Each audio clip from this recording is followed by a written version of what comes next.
Hey guys, how we doing? We're back in another Mother's Basement video. I think this is going to be the last best of 2018 kind of reaction video I'm doing. And then we're moving on into 2019. I'm really enjoying some anime at the moment that's just started up. Price of Smiles was a surprise one. Meloy third or second, is it? Carry on from Fate Zero about Wave of Violet. And other things, and that's that time got Reincarnate and Slime, continuing, amazing.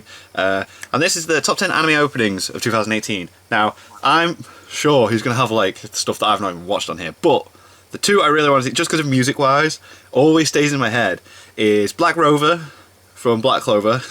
I always thought it said Black Clover, it was actually Black Rover. And that time I got Reincarnated as Slime OP, because those two songs just stay in my head all day as I was watching any of those episodes. So it's just based on that. So let's see what Mother's Basement seems to think is the top 10 anime openings of 2018. Well, Basement Dwellers, it's finally time for the last of my 2018 top lists and my favorite New Year's tradition. Today, we're going to be running down the top 10 best anime openings of 2018. Oh, Zombieland Saga was a good one. On visual Gridman was a good one. Creativity and direction. As always, I'm not a music expert by any stretch of the imagination, and anything I pick based on music will be purely a matter of taste. So how much I personally like any given song will only come into play if I need to break what would otherwise be a tie. Okay. And I did have to do that for one of the entries on this year's list, but we'll get to that when we get to it. Okay. 2018 left me spoiled for choices as to best opening, and whittling down a field of 92 contenders to just 10 winners was really hard. For those of you who don't know, I model these lists off of Cinefix, breaking the spots down into categories based on general trends and styles that were popular in openings each year. Right. That way, the lists aren't dominated by any one type of OP that I personally enjoy. Right, a necessary so consequence of this approach is that sometimes really great openings land as runners-up when they might otherwise have finished closer to the top. All right, let's get to the that list. also means that I can showcase a broader spectrum of motifs, animation techniques, and directorial sensibilities than I otherwise could, and that I can hopefully put something on here for everyone. Right. With all of that said, these things tend to run a bit long, and I'd like to keep this totally to fine one by me, this year, so let's just dive right into it, shall we? To start things off, in 10th place, we're looking at character themes. That is, openings sung by the voice actors from the show, usually in character. I really need to get back into JoJo's, man. You typically see idol anime like Aikatsu Friends or Uma Musume take this approach, using the OP as a chance to sell you on both the girls and their music simultaneously. Right. And Zombieland Saga was definitely the strongest example from that camp. Outside of the idol genre, you sometimes see more serious shows like Release the Spice use these songs, but more often it's comedy anime like Encouragement of Climb, Last Period, Hozuki no Reitetsu, or Cells at Work, using their openings as a vehicle to establish their characters and sense of humor, or sometimes as an anthem for their world. Yeah. The other place that character songs often pop up is in slice of life and moe anime, where the goal is simply to tell you how cute the main girls are. And at first glance, our 10th place winner, Asobi Asobase, appears to be a great example of this, painting an almost embarrassingly saccharine picture of our three heroines as adorable avatars of pure, virginal innocence, which is all one giant goddamn lie, something you'll know if you've seen even a few seconds of Asobi Asobase. What the hell? This show, a gleefully profane absurdist comedy that plays out like an R-rated mix of Community and Nichijou, is as far from a moe slice of life what the hell? as you can get. And though its heroines might think of themselves as innocent little schoolgirls, they're really a trio of semi-psychotic morons. I love it when a show finds a way to play with its opening for humor or storytelling purposes. And unlike the clearly fake Hoshiro Girl Drop OP that ran before Pop Team Epic, Asobi Asobase commits to this deception completely. This opening could easily work as an OP for a real moe show. It's a near perfect parody of that formula with great animation and direction and a really catchy theme song. But at the same time, it's not just funny because it's so far off base from what the show is actually about. There are many subtle clues to the show's true nature hidden throughout the OP, such as the way that almost every shot is filled with yellow lilies, which symbolize lighthearted fun and puppy love, but have a second meaning as a symbol of falsehood. So in every shot, the OP is symbolically screaming at you, it's not really to your face. That's brilliant. That's cool. There's the lyrics themselves, most of which have some kind of symbolism, double meaning depending on who sings them. Like, for instance, Olivia, a Japanese-born white girl who trolls her classmates by pretending to be a dumb foreigner, is the one who sings about everything beginning with a small lie. And Kasumi, who has a pathological fear of men, pines longingly for her Valentine. Asobi Asobase made a gutsy move in having its characters lie about themselves and the show. That's really interesting for an OP, yeah, that's cool. In creating something that's well made enough to draw you'd watch the first episode and think, while still being hysterical. Bam, okay, wow. Its boldness and the strength of its execution are what earn it this spot over other worthy contenders. Coming in at number 9, we're looking at openings that actually try to evoke the emotions of that fake one, a feeling of melancholy. These are soft, poetic sequences, often heavy on the symbolism, and while they can be used to great effect in more fantastical shows like Legend of the Galactic Heroes, Lost Song, and this year's iteration of Attack on Titan, they're most commonly seen leading dramatic works. This year, Hirozuku made creative use of monochrome and color to beautiful effect, while flower and nature imagery played a heavy role in Violet Evergarden and the opening of Bloom Into You. Hakume and Mikochi is a particularly noteworthy example for its incorporation of live action footage, which sets the tone perfectly for its cute little fairy tale. But the best melancholic OP this year comes from a series that was last year's top runner-up, and my first place pick 2 years running for that show I really need to get around to really soon. Sangatsu no Lion. More specifically, its fourth opening, We of the Coming Spring by Unison Square Garden. I think my main reason for this pick is pretty self-evident. Sangatsu no Lion is one of the prettiest things on television, and as a Shaft anime, its openings are an order of magnitude prettier than that. While previous openings in the series were more stylized and abstract, this one mainly presents remarkably detailed and meticulously crafted vignettes of day-to-day life in the show's world. Like, we're talking detailed to the point where you can see sunlight playing across the dust and scuff marks on a window. Whoa, that's cool. Obviously, the OP relies on some There's some CGI detail there. to create these visuals, but it's so flawlessly composited into the scenes that it doesn't seem out of place with the equally stunning character animation at all. And while the credits aren't really integrated into the scenes per se, their placement and the way that they're subtly animated to stretch in time with the rain is very aesthetically pleasing. Yeah, I like all in all, this OP is a real feast the colors for the eyes, match as well. but it's also got clear meaning and strong direction behind it. There's a motif of the sun breaking through rain clouds that connects the many disparate shots, really cool. and its narrative arc seems to represent protagonist Rei, who we see smiling for the first time in any of the show's 4 OPs here, finally coming out of his depressive funk and connecting with his surrogate family. The move away from more abstract visuals seems to represent how he's come to be able to see the beauty in the real world around him. I would assume, at any rate. Like I said, I haven't actually gotten around to watching more than a few episodes of the show, and I really need to, because I know that when I do, it's going to be one of my favorites. But even so, the emotions at play here are conveyed in crystal clarity through this opening, especially when you consider how it builds on the last 3, and if that's not a testament to the strength of its direction and storyboarding, I don't know what is. Speaking of strength, in 8th place, we're shifting gears entirely and looking at the openings that had the coolest fight scenes in 2019. There were a few more Alternate was good. This year, GGO Alternate was class. Full Metal Panic, Invisible Victory, and SAO Alternative. That was class. And out of the more adult-oriented shows, the single massive fight sequence that kicks off Fate Extra Last Encore is definitely the most impressive. It is a good opening, actually. I've been watching that recently. It's cool. Game to lose. And in the shonen camp, One Piece definitely impressed, as it tends to do. The new season of Nanatsu no Taizai did as well, and My Hero Academia made a strong play for the crown with Odd Future. Slime Incarnation also hits that lighthearted shonen tone with some really great fight animation in its opening, but this contest ultimately came down to 2 ongoing shonen juggernauts that both happen to crib heavily from Naruto. And while the thought and choreography that went into the fight scene from Boruto's I need to catch up on Boruto. Definitely impressed, even I first few couldn't episodes deny are so how much difficult to I get through. enjoyed watching and listening to Black Rover from Black One goofy moment in the opening, the shot of Pasta and Yuno bro bumping with their mouths hanging open like total goobers makes me chuckle every time I see it, but everything else in this OP is precision engineered to get your blood pumping. Yeah, man. It builds a near perfect interest curve, ramping up through slick character introduction shots into 30 straight seconds of absolutely stunning fight Sakuga, all animated and cut in perfect time with the music. Good. The effects work and character animation in these shots is nothing short of phenomenal. Every character's abilities and fighting style are clearly represented when they get their moments, and Captain Yami gets to put on an incredible show of overwhelming power. Watching it all unfold instantly resurrects my repressed impulse to run around on my lawn with my arms behind my back, shooting pretend fireballs all over the place and shouting at the top of my lungs. But I don't live in Florida, so I still try my best to hold that in. And what's crazy is that the fight scene's not even the most impressive part of the opening.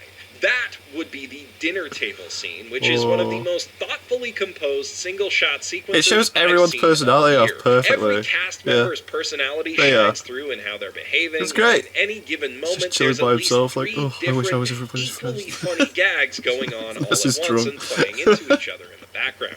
It must have been an absolute bitch to storyboard and animate, but it was absolutely especially when you look at it. As a piece of silent comedy, it's a delight, and it's the perfect kind of medium intensity scene to work into the more violent moments that follow it. This whole opening is so good that it alone is tempting me to give the show another shot, though watch it. I've heard it might still be better to just read the manga. Oh no, the anime's good. Gotta give credit I'm really enjoying it. Black Rover is amazing. Hell yeah. Now moving on to the seventh place, we're giving a nod to openings that put a smile on your face. Oh, okay. Upbeat, happy song and dance sequences, often with a bit of an abstract style. 2018 gave us a lot of great ones to enjoy, with cute comedies like Takagi-san, as Miss Beelzebub Likes It, and High Score Girl, as well as a few more serious shows like Gakuen Babysitters and After the Rain. Right. As the year went by, I really enjoyed the opening to Sunahara-so no Kanrinin-san, and not just for the breast physics, it's really cute all around, and Odakoi's opening had me and Yazzie singing along and miming its cute hand dance sequence, but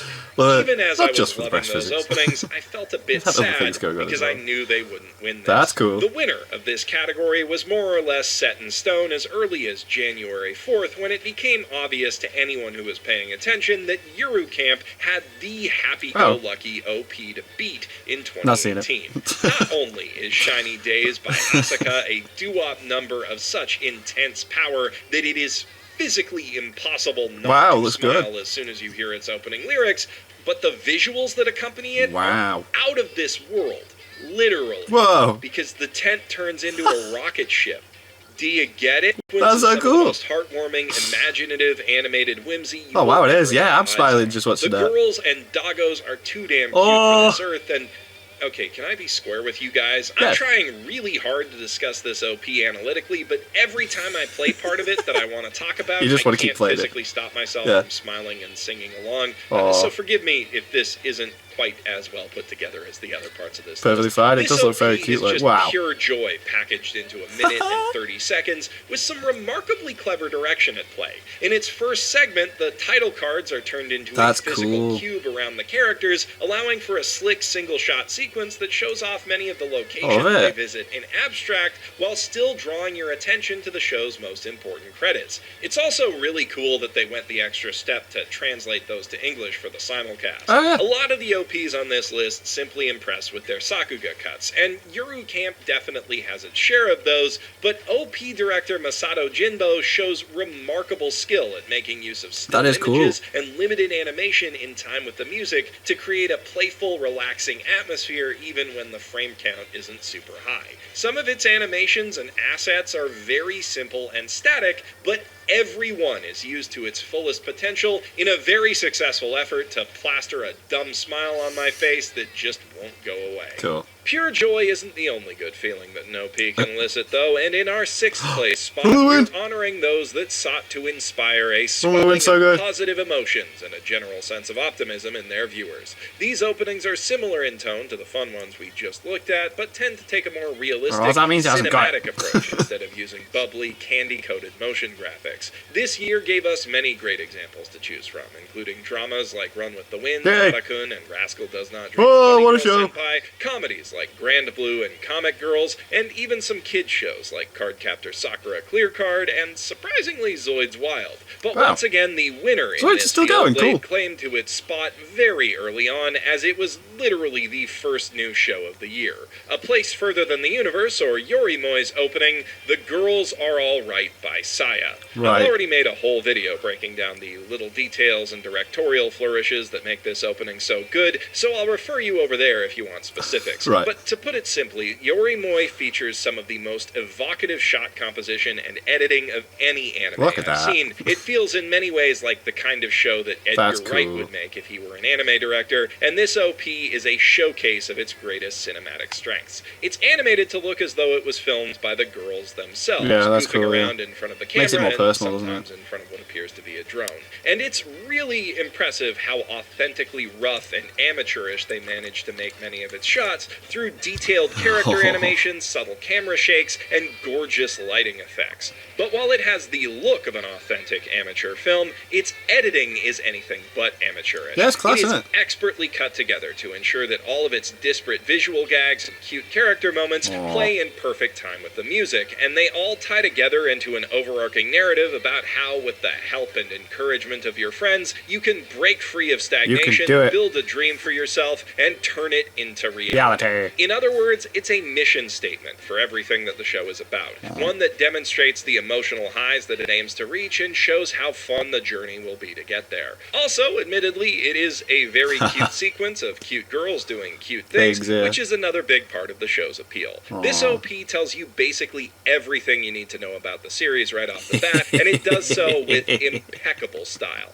Next up, in 5th place, we're taking a look at comedic openings, which are pretty much what they say on the tin. Openings packed with inside jokes, references, and gags whose primary goal is to make you chuckle. 2018 saw a lot of great, funny OPs introducing equally great comedies like Skullface bookseller Honda-san, Matsuri, and Tonegawa's Middle Management Blues. We also saw a few openings that were decidedly funnier than the shows they preceded. Looking at you, Gurazeni, Magical Girl Ore, and Chio's School Road. And which of those camps our winner falls into will largely come down to your personal taste. Personally speaking, I thought Pop Team Epic was hilarious, and its opening, a cavalcade mixed media insanity, absolutely blew me away. Hell yes. I really wanted to do a What's in an OP covering this one, but in all honesty, it was way too much work for me to handle on a 2-video schedule. Unpacking all of the pop culture references and allusions in the show itself is hard enough, but with some of the references in this opening coming and going in the space of a single frame, it felt like I'd need to build a crazy conspiracy board just to catalog and make sense of them. Although,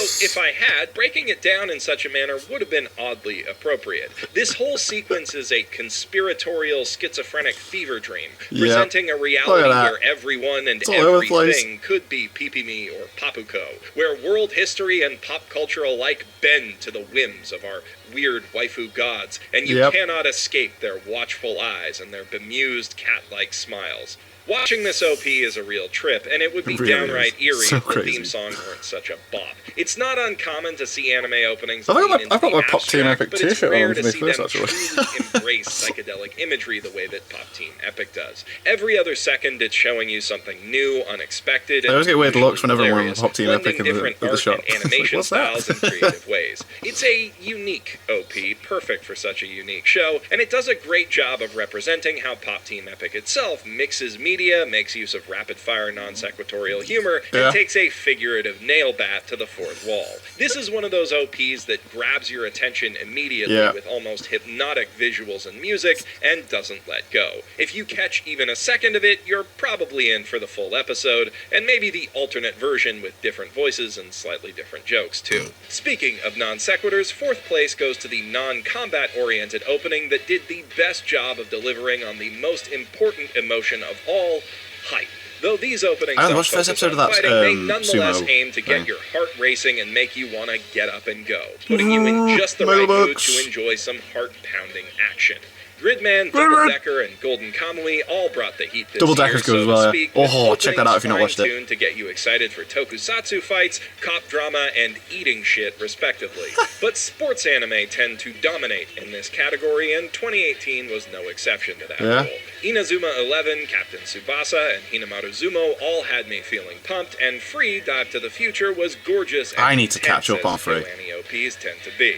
Megalobox presented a compelling throwback to the openings of the 90s. That opening's awesome. With an intense theme song and a cool, literally running metaphor depicting Joe as a violent junkyard dog fighting his way through the wastes. And it might well have been the winner here if it weren't for Hanebado. In terms of sheer animation quality, this is easily the most impressive opening of the year. It presents just its title card with more frames and more panache than a lot of anime spend on their entire openings. And when we get to the action, holy shit, is it ever impressive. It kicks off with a rapid-fire montage of macro shots showing the start of various key moments in the badminton match, sneakers squeaking on the court, an eye tracking the birdie, sweat catching the reflection of a player as it flies off their forehead, and splashing as it hits the court. Every shot flashes by in less than a second, and every one is animated on once. Cool, it's good, 4 frames per second in absolutely stunning detail. Cool. The first time I saw this opening, I was a bit disappointed to see them recycle all of those shots toward the end of the sequence, and even in light of that, I was still ready and willing to give it one of my top slots this year.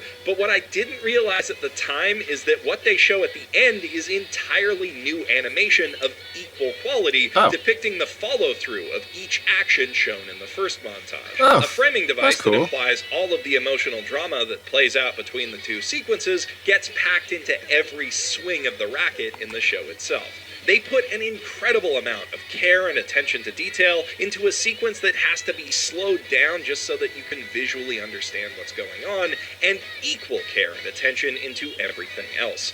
Every shot that moves in this entire opening is animated on 2s or 1s with nary an animation error in sight, and every image that doesn't move has an exciting transition and remains in view for a second at most. I can't even begin to imagine how much time and effort it took them to put this all together, but it was absolutely worth it. All of this impressive animation, along with some visual metaphors that are beautiful and inventive, if a little bit on the nose, combines into an emotional journey of one girl overcoming her self-doubt and inner darkness and coming out the other side a better person and a better badminton player.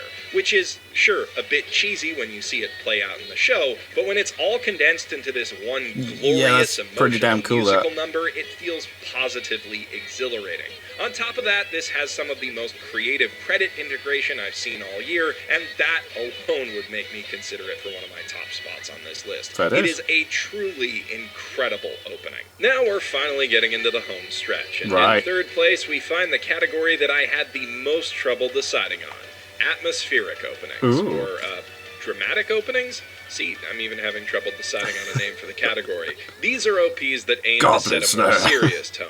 OPs that build up slowly and aim to ensnare you with an air of mystery, drama, or dread, like Girl in Twilight, I love Kakurio, that first season Goblin Slayer was awesome. Goblin Slayer, and We Cross. As for this year's biggest highlights, Golden Kamui's first opening sets a marvelously dark tone with an unusually somber Man with a Mission song, and the intriguing openings to Darling in the Franxx might well have been the best parts of the whole dang series. And Anglemois, a very underrated historical samurai drama, kicks off with a beautiful Sumie-style action sequence. But great as those were, it was a lot easier to take them out of the running than it was to decide between the two top contenders, Man-Human... doesn't sound right when I say it that way. Mon-Human, the dark, brooding, pulsing opening to Masaki Yuasa's twisted masterpiece, Devilman Crybaby, and Dark Sun, the meticulously crafted second opening to Masashi Ishihama's show, Persona 5 the Animation. Both of these opening sequences make phenomenal use of symbolism and visual metaphors to foreshadow what's to come in their respective stories. Both feature gorgeous cuts of animation and brilliant visual storytelling. I love the way that each vignette from Devilman's opening morphs seamlessly into the next, but I equally love how Persona 5 frames the introduction of its main characters from the perspective of Ren sitting in the same place on the subway train. Each of these OPs has so much going for it. On the one hand, Devilman's got all those allusions to to religious art and psychology and that clean black oil paint aesthetic. On the other, Persona 5's got stronger credit integration and a shot that implies a threesome with Ann and Makoto. Nice. Either one would be a great pick for third place. But I had to pick one of the two, and so I had to resort to breaking the tie based on music. And much as I can see myself swaying to the beat of Mon Human in a club, I'm sorry, but Dark Sun is too good a jam, and I'm too much of a Shoji Meguro stan to let him lose this. The song starts a bit slow, but that drop where the strings kick in and Lin Inaizumi starts belting out the lyrics gets me every time. And it's far more than just a great theme song that makes this opening stand out. Yeah. It encompasses everything that Persona 5 is about, in some ways better than the opening of the original game managed to do. Certainly better than the anime's first opening, which laid down some painfully obvious spoilers. And I really can't say enough good things about that subway sequence. It's cut together so that Ren's animation between each version of the shot is consistent, but every new scene is staged to offer a new explanation for why you'd be in that position. For instance, he's initially surprised when Morgana jumps on Ryuji, but when the scene changes, he's surprised to see Makoto and Ann knocking on the window instead. And while all of that stuff is going on in the background of each shot, you can see Ren's confidants hanging out. It's a really clever way of introducing the whole cast and of showing a bit of our protagonist's emotional journey at the same time. I've still got my beef with the anime itself, but if a mediocre adaptation of Persona 5 is the price we had to pay to get an opening this good, it may have just been worth it after all. Fair enough. Persona is not the only series with a legacy of great OPs, though, and in second place, we're looking at a few older series that made a comeback, or tried to anyway, in 2018. Cutie Honey Universe was, by all accounts, a total letdown for fans of the Gonagai original, and while it broke even more hearts by failing to reuse the series' classic theme song, the OP that replaced it was pretty damn good in its own right. Shinya Tensei Bakaban, a mediocre retro revival made to cash in on the success of Osomatsu-san, also managed to deliver a solid opening theme that paid a bit of homage to the manga's 1971 adaptation, and Gegege no Kitaro gave us a much more faithful update to the ooky spooky theme that stuck with the series since its original incarnation. These are all really good OPs, but to be perfectly honest, I mainly pack them all together as an excuse to highlight one that is truly incredible. The gorgeously illustrative, sexy, and fun new rendition of the classic Lupin the Third theme that accompanied Lupin Part 5. While the opening to 2015's Lupin Part 4 was incredibly fun and heavy on the Sakuga, this new opening manages to outdo it in my eyes with less than half the frames. The vivid looks good. I like that style. Watercolor style of the sequence is enhanced by intentionally limited animation that makes every keyframe pop. I want to print basically every shot of this OP out individually and hang them on my wall. Yeah, it does look like something you could put up, doesn't it? But it's also really playful, fun, and full of energy, capturing Lupin's madcap, anarchic sense of humor perfectly through its cartoon style. It hits that perfect blend of danger, sex appeal, and goofiness that has made this series so enduring and iconic. And it tells a story, a truly profound story about how no matter who's out to get you, no matter what you have to go through along the way, everything in life is ultimately worthwhile as long as you get to see even a few frames of titty. Which you won't get to see here because, I mean, come on, this is YouTube. This opening represents everything I love about animation. Every motion the characters make is incredibly expressive. There's not a second there on screen when you can't instantly grasp their personalities. And the way that the main chase sequence takes off literally is a delightful bit of cartoon logic that feels like it was ripped straight from, I don't know, Inspector Gadget. Yeah, it does seem very Inspector Gadget. Else, though, this opening is just a ton of fun to watch. More fun than just about any other opening this year, bar one, and it makes me want to watch more Lupin so badly it hurts. Very crazy, every... Oh, Lord, man. And now, at last, we've reached first place, where we're honoring the year's most thrilling, intense opening. OPs like we saw in front of Sirius the Jaeger, Overlord, Magical Girl Sight, and the Junji Ito collection that overwhelm our senses and get our pulses pounding with rapid-fire imagery and intense music. This year, Happy Sugar Life blended this classic style with cute, candy-coated visuals to eerie effect. SAO Alicization delivered an uncharacteristically solid opening number, and JoJo was incredible, as always. And I was very tempted to give this spot to the taut, exciting opening of Banana Fish, but Again, this was one of those categories that ended up being set in stone quite early this year. Oh. What is this? The day Kokoku aired, my inbox on, well, just about every platform that has an inbox attached to it blew up instantly. Yeah? With people telling me, holy shit, Jeff, you gotta see this OP. And while popular opinion is often not the best barometer of quality, in the case of Flashback, it is clear why everyone is freaking out. Kokoku itself is an enjoyable but unremarkable supernatural thriller anime about a family that can stop time. Kokoku's opening, meanwhile, is a relentless balls-to-the-wall dive into psychedelia that makes that mostly decent show seem like the coolest thing on the goddamn planet. This opening doesn't just make you want to watch Kokoku, it's so thrilling that it makes the first few minutes of each episode seem better than they actually are simply by virtue of preceding them. A lot of the appeal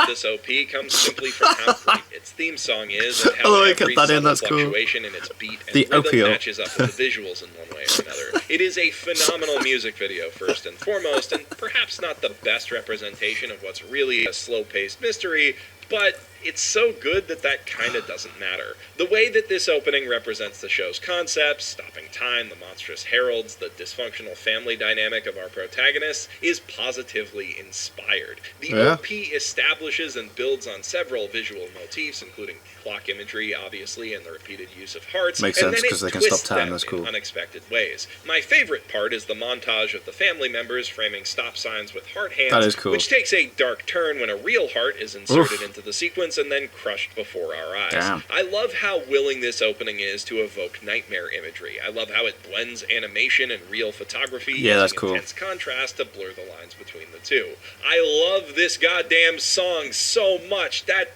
bass riff. And I also love how it has fun with every single credit, presenting the names of its creators prominently in English and Japanese, and having them shift colors in time with the music while still remaining readable. Every single credit catches your attention as it goes by, and the OP keeps mixing up how they're displayed so you never get tired of them while still keeping their presentation aesthetically consistent. I know that stuff doesn't matter to most people, but it's my video, damn it, and this opening gives me a golden ratioed graphic design boner, so I'm gonna talk about it. In particular, the card showing the name of the song, I really like that. Extending into frame with colored echoes trailing its motion within its outline, has got to be one of the coolest images I've seen. Well, cool. I like it. Yeah. Say what you will about the show it's attached to, but they gave Kokoku's opening 1,000,000%, and it does look really impressive. The best anime opening of 2018. Well, I think so anyway, but what do I know? I'm just a guy with a microphone and opinions and a Pope hat. Let me know in the comments below what anime openings this year were your favorites and why. And while you're down there, I sure would appreciate it if you'd hit the like button if you liked the video, ignore the other button if you didn't, and hit the subscribe button right above those if you want YouTube to occasionally tell you when I put a video out. The next one will be my Winter 2018 anime recommendations, so keep an eye out for it next Tuesday. I'm Jeff Lou, professional shitbag, signing out from my mother's basement. Cool. I like getting recommendations for shows from these people because I just jump in on all the first episodes and try and just binge everything in the first couple of weeks. You know, like all the episode ones, and then decide what I'm gonna go with. But then there's been some shows which like I've not watched, got carried on, and then it turns out they were actually pretty decent. So yeah, that was cool. I like that. That didn't feel like a half an hour video to me. That was awesome. I'm so glad the Black Rover was on there, man, because it's such a good opening. I do love it. I hate how he was kept teasing me with like all these different shows that I really love. Then he go, but this is what I'm giving it to. It's like, no, I've never even heard that. Like at the end now, we had the Overlord theme playing, and on showing the clips, and then bloody Angels of Death, which was a really good OP as well. But that was cool. I like it a lot. That's cool, and I'll definitely be checking out his recommendations. That could be next week's video, because I'm just doing one video a day at the moment. So whatever day this is, where's my list? I'm so bad at this. So every Wednesday it's gonna probably be a Mother's Basement video, because there's still other Mother's Basement videos I haven't checked out. So yeah, trying to get into a routine of every day's specific things so you guys know what's happening each day, kind of thing. But yeah, Cool. Thank you guys very much for watching. What do you guys think of that? What do you guys think of this? Click like, subscribe if you haven't already. Leave comments down below. Let me know what I should watch and discuss in future videos. And I'll see you guys. Next time.